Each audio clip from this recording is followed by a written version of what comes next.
72 ምን እንደምታገኝ በጀነት ለምን ፈራው? ባይብሉ እንቀጥል። አንዴ እንጨርሰው። አነበዋለሁ። አይ እናነበዋለን። ባይብሉንም ጌታ አታስ እናነበዋለን። እሺ the man will be able to have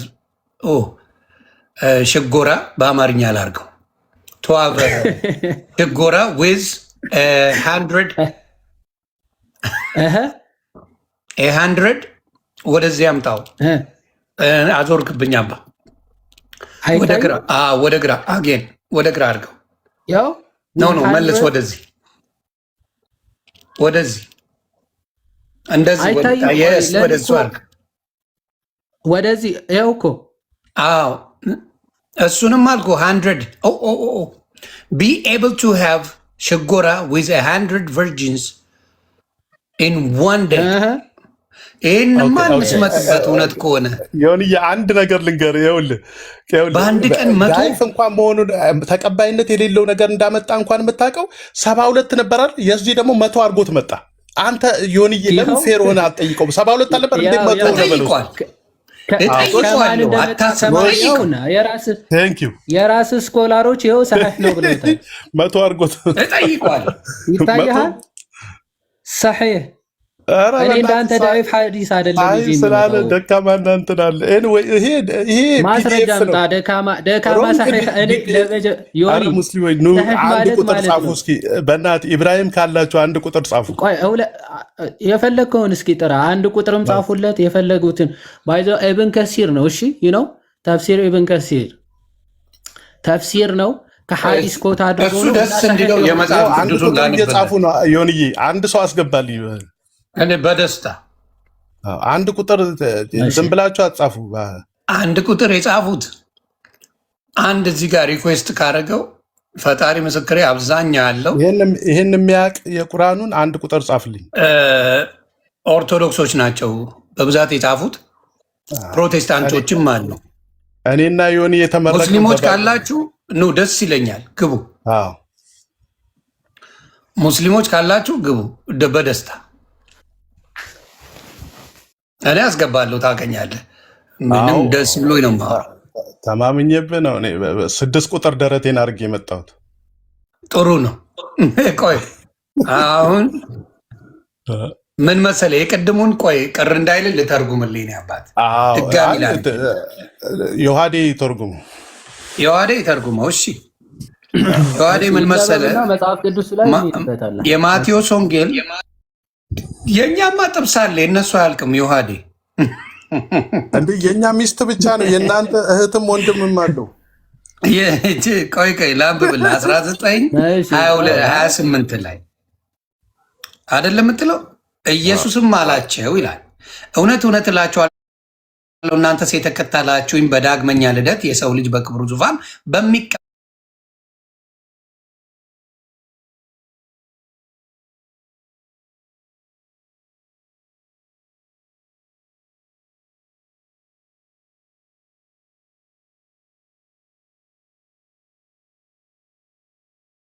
ወይም ወንድሞችን ወይም እህቶችን ወይም አባትን ወይም እናትን ወይም ሚስትን ወይም ልጆችን ወይም እርሻን የተወ ሁሉ 100 እጥፍ ይቀበላል፣ የዘላለምን ሕይወት ይወርሳል ነው።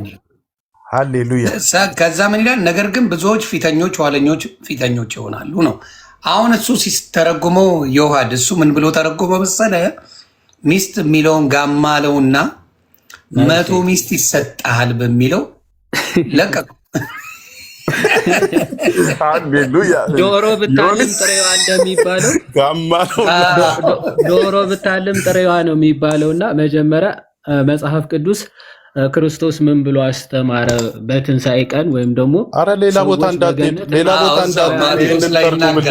አንድ ይረጋበል እንዴት ማቴዎስ 22 ላይ ይናገራል። እሱም ብዬ ልክ ቅድም ነግሮናል። ያችን ብቻ ይተርጉምልን። ቆይ አንዴ ኢብራሂም አሁን ጠይቃ አይደለ? ሚዩት አድርገውና ስማ ደግሞ ሚዩት ነው ማድረገው ነው። ቴንክ ዩ ማይ ብራዘር። አሁን ቅድም እኛ አይተሃል አይደለ? ቁርአንህ ኮት አድርጌ ከዛ በኋላ ምንድነው በምንድነው ያብራራሁልህ? በራስህ ሙፈሲር ወይም ደግሞ በራስህ ስኮላር ምሁር ይሄንን በገነት የምናገኛቸው ተስፋዎቻችን እንደው በአንድ ቀን 100 ሴቶችን ሴክስ እናደርጋለን። ይሄ መሐመድ ራሱ ቃል በቃል የተናገረው ከራሱ ሰምተ የተናገሩትን ነው ማብራሪያ አድርጌ ያመጣውልህ። መጽሐፍ ቅዱስም በራሱ በመጽሐፍ ቅዱስ ከዛ ደግሞ በአባቶች ነው የሚፈታው ማለት የትኛው የቤተ ክርስቲያን አባት የትኛውም ክርስቲያን በገነት ሴቶችን እናገኛለን ሴቶችን ሴክስ ለማድረግ ነው ተስፋ እያደረግን ያለ ነው ብሎ የሚያምን በጭራሽ የለም። በሚገርም ሁኔታ ግን ጌታችን መድኃኒታችን ኢየሱስ ክርስቶስ በገነት እንደዚህ ያለ ታሪክ በጭራሽ እንደሌለ በግልጽ ነው ያስተማረው። ማቴዎስ ወንጌል ምዕራፍ 22 ከቁጥር 29 ጀምሮ እንደዚህ አለ። መጀመሪያ ልክ እንደናንተ አይነት ሐሳብ የነበራቸው አይሁዳውያን ምን ብለው ጠየቁት መሰለ?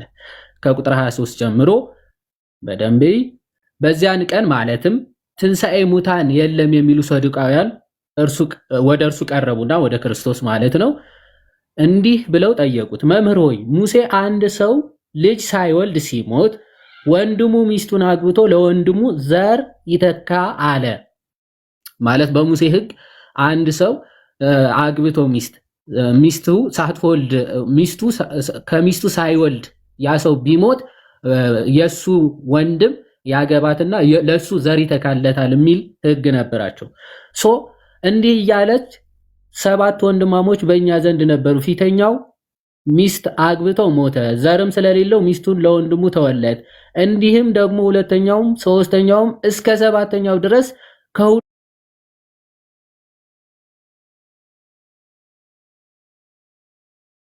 በኋላ ሴቲቱ ሞተች ይላል። 7 ወንድሞች አግብተዋት ከሁሉም ሳትወልድ ሞተች እቺ ሴት። ከዛ በኋላ ምን አለው? ሁሉም አግብተዋታልና በትንሣኤ ቀንስ ከ7ቱ ለማናቸው ሚስት ትሆናለች ብለው ጠየቁት። በደንብ አስተውሉ። ልክ ሙስሊሞች አሁን 4 ሚስቶች ያገባሉ በምድር፣ ከዛ 4ቱ በገነት ሚስቶቻቸው ይሆናሉ። ከነሱ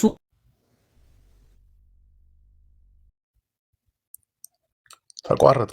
ታዲያ እዚህ ጋር እኮ እኔ እንዳልኩ ነው እኮ ዮኒዬ። ግን ኦኬ ሶሪ ቆይ አንዴ ተቋርጦብኝ ስልክ ገብቶብኝ ነበር። እኔና ዮኒ እስከ ቀራኒዮ ነው ያለው እዚህ እናዳምጣለን። በጣም ጥሩ አይሻ ኦኬ ተባረክ ኢብራሂም። እሺ ስማ ደን ምን አሉ? ልክ 4 ሚስቶች ካገባ 4ቱም ገነት ከገቡ 4ቱ ሚስቶችም እዛም ሚስቶቹ ይሆናሉ የሚል ትምህርት አላችሁ። ልክ እንደነዛ እነዚህም እስቲ አሁን 7 ሰዎች አገቧት እቺ ሴት ገነት ስትሄድ የማናቸው ሚስት ነው የምትሆነው ብለው ክርስቶስን ጠየቁት። ኦኬ ሂር ዊ ጎ። እንደ ሙስሊሞች ቢሆን መልሱ ምንድን ነበር? ያ አንዳቸው ወይም የ7ቱ ሚስት ትሆናለች ነበረ አይደል? ክርስቶስ ግን እንዲህ አለ። ኖ እንደ ሙስሊሞች ብለህ እንትን በላተው። ለዚህ ነው ዮኒዬን ያልኩት ነገር አለ። ዮኒ እዚህ ጋር ምንድነው የተረጎምኩልህ ቅድም? በአስተምሮታችሁ ማለት ታፍራ አይገባም። ተስፋ እኔ አላፍርም። እኔ ደረቴን ነፍቼ በ6 ቁጥር ብዬ እኮ ነው የመጣሁት። ካላፈርክበት የአንተ እምነት እንደዛ ብላችሁ ነው። ለዮኒ ምንድነው የነገርኩት? እዚህ ጋር ጥያቄው የመጣው ለምንድን ነው ያልኩት ለዮኒ ኢብሮ። አሁን ቆይ ሐሳቡን ዲስትራክት ሳታደርገው ቆይ አንዴ ልጨርሰ። እኔ የጨውቃ አዳምጣለሁ ነው። እሺ ወንድሜ፣ ክርስቶስ ምን ብሎ መለሰላቸው? እንዲህ አላቸው፣ መጻሕፍትንና የእግዚአብሔርን ኃይል አታውቁምና ትስታላችሁ አለ። አየህ፣ መጻሕፍትን በራስ መረዳት የምትተረጉም ከሆነ ትስታለህ። ይኸው መጻሕፍትን ስለማታውቁ ትስታላችሁ አላቸውና ምን አለ? በትንሣኤስ እንደ እግዚአብሔር መላእክት በሰማይ ይሆናሉ እንጂ አያገቡም አይጋቡም። በሰማያት ምን እንደ መላእክት ይሆናሉ ሰዎች እንጂ አይጋቡም አያገቡም። ላውራሽ ላውራኔ ቆይ እንጂ ምን ነው? ቆይ እንጂ ልጨርስ። የጠየቀው እኮ ወደዛ እኮ ሊሄድልህ ነው። ኦኬ። ስለዚህ በትንሣኤ ቀንስ ማግባት መጋባት በጭራሽ የለም። ታዲያ እንዴት ነው የሚኖሩት? እንደ መላእክት ይሆናሉ። እንደ መላእክት ይኖራሉ እንጂ ማግባት መጋባት የሚባል በጭራሽ የለም። ሴትየዋ የማንም አትሆንም፣ ምስጋና ነው ያለው በሰማይ እንደ መላእክት። አሁን መላእክት የሚኖሩትን ህይወት እኛ በዘላለማዊ ህይወት እንኖረዋለን እንጂ ማግባት መጋባት በሴቶች ደስታ የሚገኝ ደስታ ተስፋ አድርጋችሁ አትኑሩ። የእግዚአብሔርን ኃይልና የእግዚአብሔርን መጻሕፍት አታውቁምና ትስታላችሁ ነው ያለው። መጽሐፍን በገዛ ፈቃድ የምትተረጉም ከሆነ ትስታለህ ማለት ነው። ታዲያ እዛ ክፍል ላይ ምንድን ነው ያለው?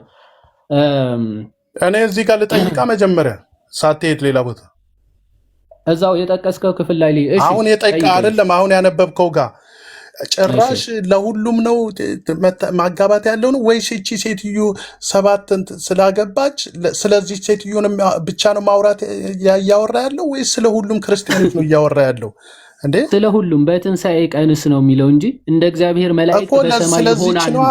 እንደዚህ ስላገባች የ7 ሰው ሚስት ስለነበረች ስለሷ ነው እኮ እያወራ ያለው አይደለም፣ ስለ ሰዎች ነው። የእግዚአብሔር መጻሕፍትንና የእግዚአብሔርን ኃይል አታውቁምና ቆይ ስማ፣ ለማናቸው ሚስት ትሆናለች ብለው ሲጠይቁት አረ መጻሕፍትን አታውቁም ማለት ነው፣ የእግዚአብሔርን ኃይልም አታውቁም ማለት ነው። በሰማያት በትንሣኤስ እንደ እግዚአብሔር መላእክት ይሆናሉ እንጂ ማለት ሰዎች ሁሉ ማለት ነው እንደ መላእክት ሰዎች ሁሉ የታለ ያለው? ቆይ እንጂ አንዴ አያገቡም አይጋቡም የተባሉት ማን ናቸው? እነሱ ብቻ ነው። 7 አያገቡም አይጋቡም የተባሉት እነሱ ብቻ ናቸው። መላእክት ስለማያገቡ እንደሱ ይሆናሉ ነው። ስለዚህ ባሎች ነው እያወራ ያለው አይደለም አላለም። በትንሣኤ ስለ ትንሣኤ ሙታን ግን ነው ስለ ትንሣኤ ሙታን ነው እየተናገረ ያለው። በአጠቃላይ ሰዎች ከትንሣኤ በኋላ ስላላቸው ህይወት ነው እየተነገረ ያለው። እንደዛ ካልክ ይኸው ሰዎች ይፈርዳሉ። ይኸው 1800 ሰው አለ። እሱን ለሰው እንተዋለን። ያኛው ጋር እንሂድ። ሲሪየስ አተ የምርህን ነው? ቆይ ብርሻ ቁጥሩ ተቀይሯል። 2500 ሰው ነው ያለ ነው። 2000 ልንገርህ ብዬ አይኔ ሞጭሙጫል። ጀነት ነው እንዲያለው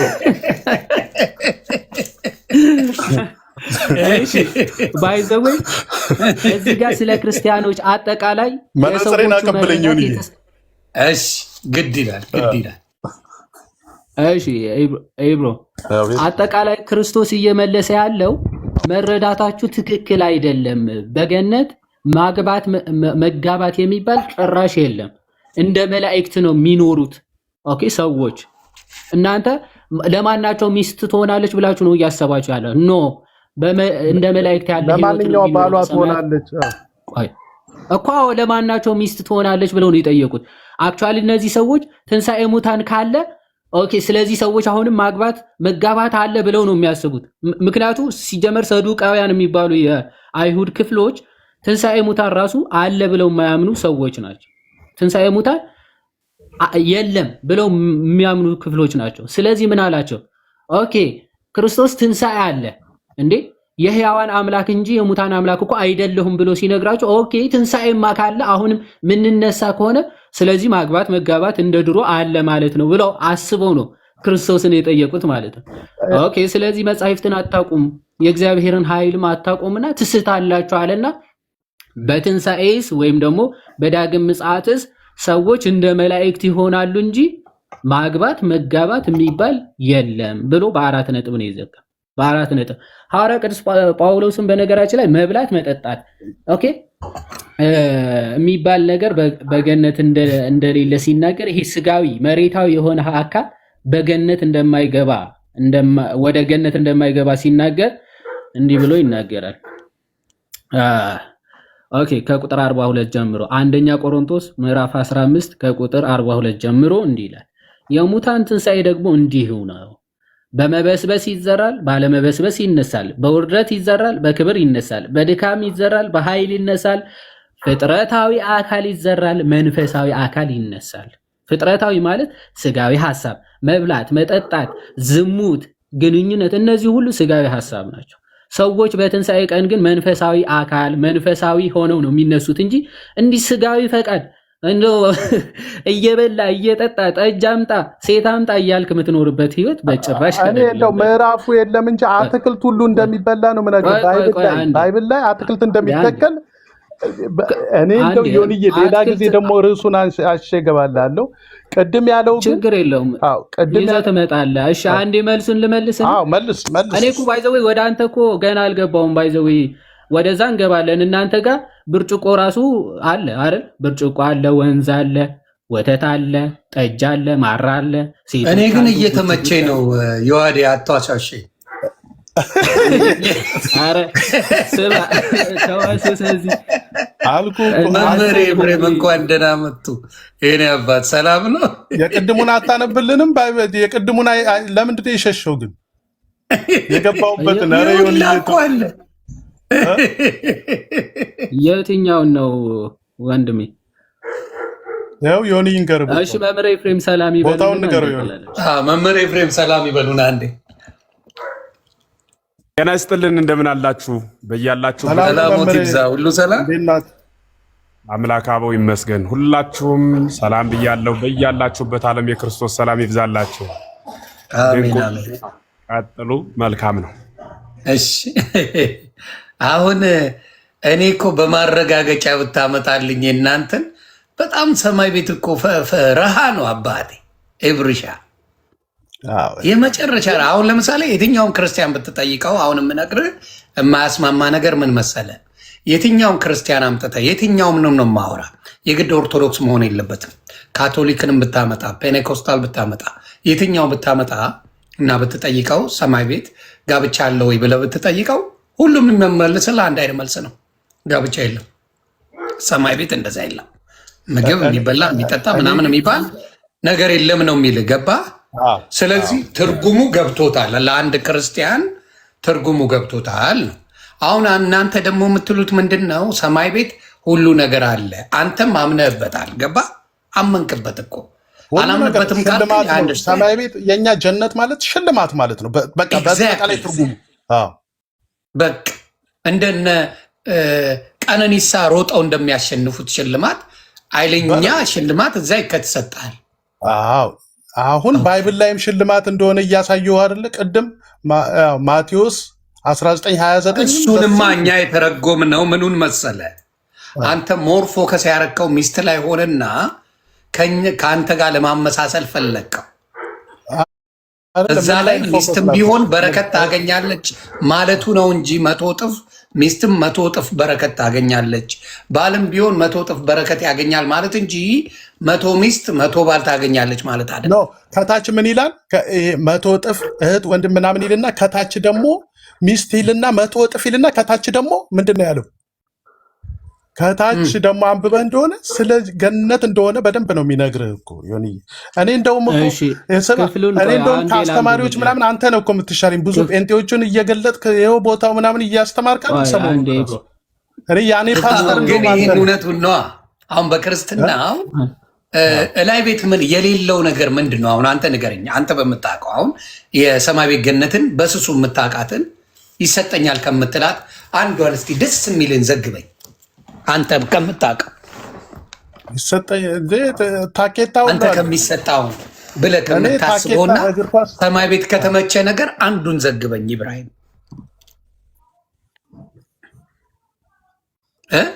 እኔ የሚመቸኝ ላምባዲኒ። ምንድን ነው እሱ? መኪናና ላምበርጊኒ። አዎ ይሰጣል። ማን ነው የሚሰራው? ቪዲዮ ሰሩብን እኮ በቀደም ላምባርጊኒ ከታች አድርገው። ማን ነው የሚሰራው ግን መኪናውን እዛ? እንደ ጌታ ስማ፣ ሰማይና ምድርን የሰራ ጌታ ስማ። እዚህ ላምባርጊኒ ይሰራል።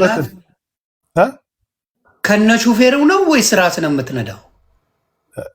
ምን ማለት ሚስት ነች የምትነዳው? ቀልዱን አቁም፣ አንድ ቁም ነገር እናውራ። በእውነት እውነቴን ነው። ምንድን ነው ቁም ነገር? አሁን አንተ በተማርከው ትምህርት ላይ በኩል ቁም ነገር ብታደርገው ኢብሮ ደስ ይለናል። አሁን ቀድሞ ጋር ከፈትከው የውሃድዬ የቅድሙ ድምፅ ራቅ አለ።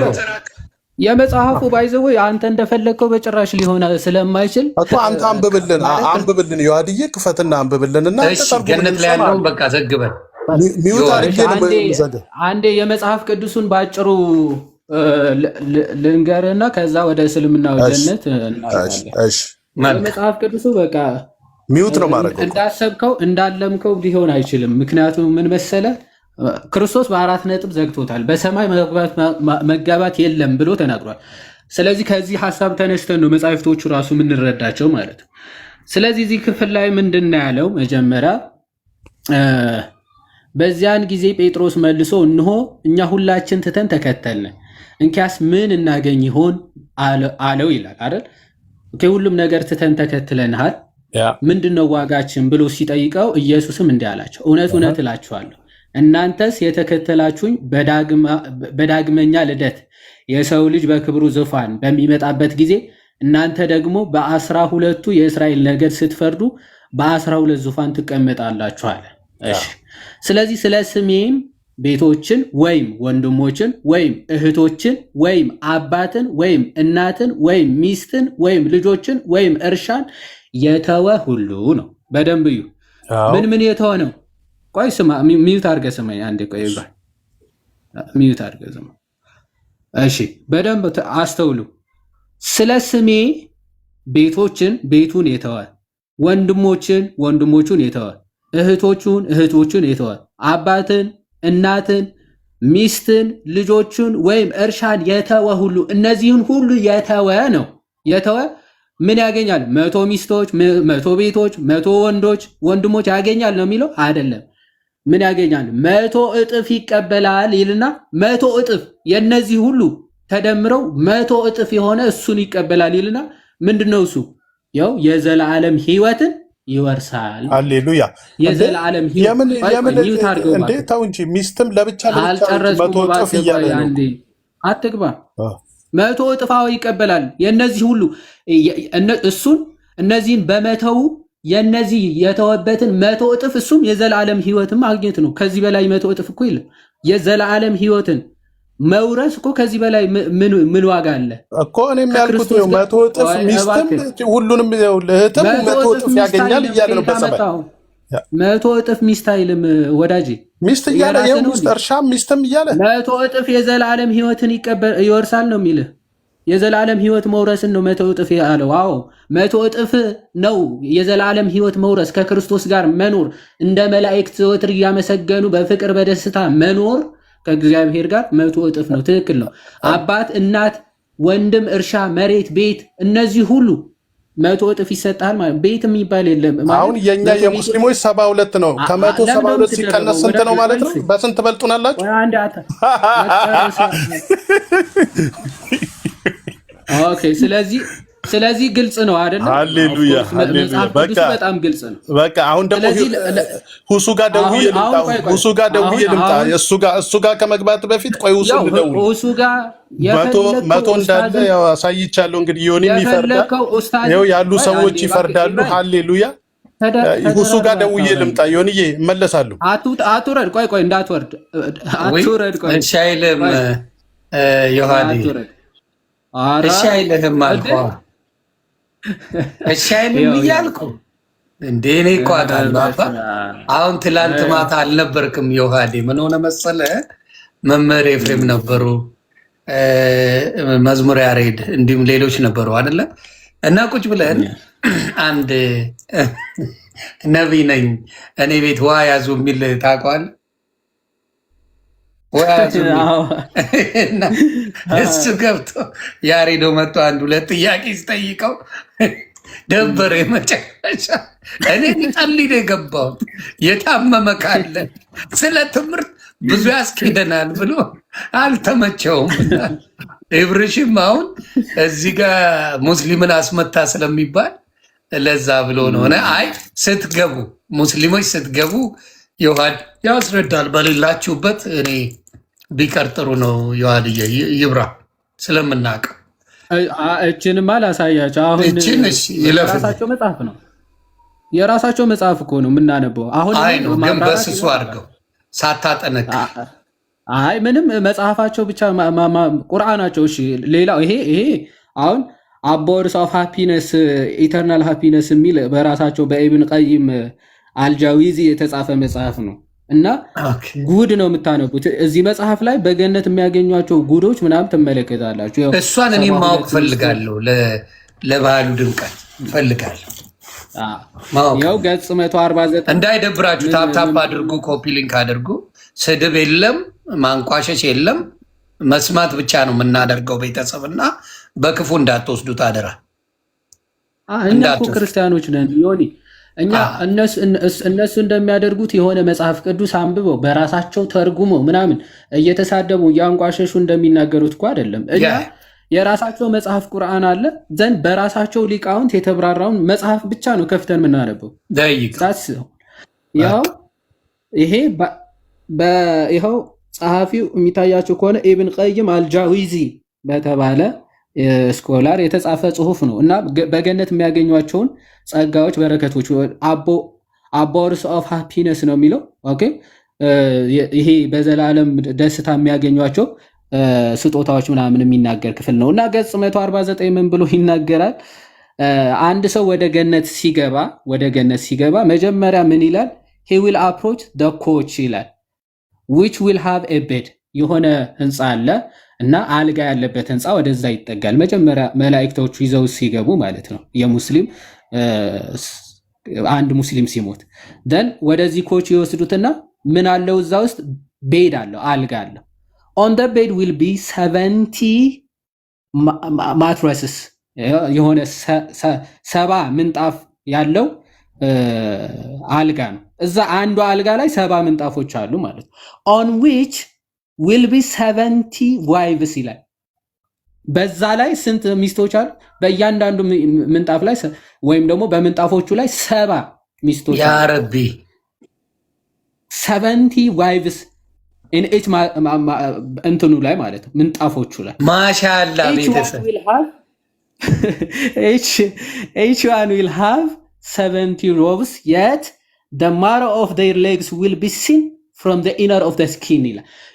የሚስቶቹ ንጣት ወይም ደግሞ ንጣታቸው ደግሞ marrow of their bones ማለት መቅኔያቸው እስኪታይ ድረስ በጣም ነጭ ከመሆናቸው የተነሳ ሴቶቹ ማለት the marrow of their bones ኤክስሬ የምታነሳቸው ነው የሚመስለው ነው ሲፋ መቅኔያቸው እያየህ ነው እነዚህ ሚስቶች ራሱ then ይላል the night ከዛ በኋላ ሌሊቱ he will pass the night in intercourse with all of them ሌሊቱን ሙሉ ምን ሲያደርግ ያድራል? ያጫውታል። ሱብሃንአላህ ሱብሃንአላህ ረቢል ዓለሚን ቤተሰብ ከባድ እንደዛ ይላል።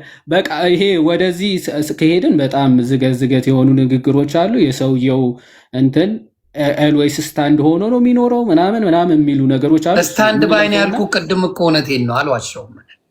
በቃ ዛት ኢዝ ውቴው ስታንድ ባይ ነው አይደለ? ኤልዌይስ 24/7 ብሏል። አዎ 24/7 ዘለቀ ባንጀቴ ቀጥ ይበሉ ነው ቤተሰብ መፎረሽ የለም። እንደውም ቁርአናቸው ምን እንደሚል ታውቃለህ? ይሄ እንግዲህ ቁርአን ነው። ይሄ ዳኢፍ ነው ሰሒህ ነው ማለት አይችሉም። ራሱ ሱረቱል ያሲን 36:55 ላይ ወይም ደግሞ 36ኛው ምዕራፍ 55 ላይ የገነት ሰዎች ዛሬ በእርግጥ በስራዎች ውስጥ ተደሳቾች ናቸው ይላል።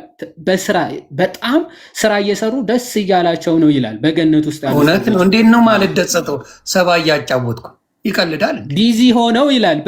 በምን ቢዚ ይላል? እንግሊዘኛው ቢዚ ሆነው በገነት ያሉ ሰዎች ኤልዌይስ ቢዚ ናቸው፣ ደስ እያላቸው። ምን እያደረጉ ነው ቢዚ የሆኑት? እንግዲህ እኛ በራሳችን ነው የምናብራር አይደለም፣ በራሳቸው ሙፈሲር ይኸው አልጀላሌን ሁለቱ ጀላሎች ሲያብራሩ ይሄንን ምን ይላል? እሺ by delighting in pleasure such as deflowering virgins okay not busy with anything wearsome ይላል። በሌላ ስራ ቢዚ ሆነው አይደለም። በምንድነው? እንግሊዝ ያጫወቱ ነው። አዎ ደናግላንን እያጫወቱ ነው ለካ ቢዚ የሆኑት። በጣም ደስ ይላል። ሶ ቢዚ በጣም ነው እንደ ቢዚ የሆናችሁትና እንደዚህ ነው የሚያምኑት። አክቹዋሊ ስንት የሴቶቹ ብዛት ዋይዘው አሁን የ72 100 ምናምን የሚለው ሚኒማም እንደሆነ ምናምን የሚናገሩ ሐዲሳቶች አሉ። አሁን ግን እንዳልከው እነሱም ስለሌሉ ሲኖሩ ሌላ ጊዜ በስፋት ወይም እንሄድበታለን አይሻልም?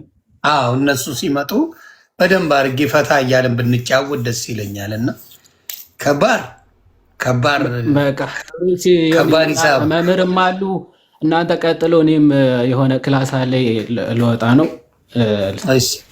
እኔ መምህርን ሰላም ልበላቸው ብዬ ነው እንጂ ዛሬ ከሰኞ ጀምሮ ያንን ፕሮግራም እንቀጥላለን። ከሰኞ ጀምሮ አደራ የውሃድ ጊዜ ካለ እንዳትቀር። አይ ቲንክ የሚመቻቹ ከሰኞ እስከ ሐሙስ ይመስለኛል። ከሰኞ እስከ ሐሙስ ትምህርቶቹን ቢቀጠሉ መልካም ነው። እንዲሁም በመሀል ግን ሙስሊም ቤተሰቦች ካሉ እነሱን ብለናል። ሌላው የምታዘጋጅልኝ አልነገርኩ የውሃድ አልነበርክም ትላት ምን አሰብን መሰለ? የተለያዩ የነሱ መሰረተ ክርስቶስ ምንድን ነው የምታስተምረው? ገባ? መካነ ኢየሱስ ምንድናት? ቃለ ሕይወት ምንድን ነው የሚለው? እንዲሁም ደግሞ ሌላው የነሱ ምን አይነት ትምህርት እንዳላቸው በምን እንደሚያምኑ ብትን አርጋችሁ ከነ መረጃው እያሳያችሁ ብትነግሩን የነሱን ገድል ማለት ነው አሪፍ ነው ብዬ አስባለሁ። ምን ያደርጋል? ህዝቡም ይማርበታል። ችግር የለውም። ያሬዶዬንም ነግረዋለሁ። ያን እናደርጋለን።